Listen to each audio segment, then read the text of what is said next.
So, excuse my absence. I apologize. I had just, real life human stuff going on. In fact, I'm not even ashamed to admit it. My phone was cut off, my electricity was cut off. I'm just a regular human, just like everybody else, and a broke one at that. The struggle is real, and yeah, I'm no stranger to it. So, that's why you hadn't heard from me in a while, but, clearly I got that taken care of, at least for this month.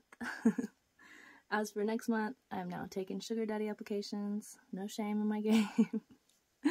No, but anyway, let's listen to my cute little fluttering heart that you love so much. Thank you for being here.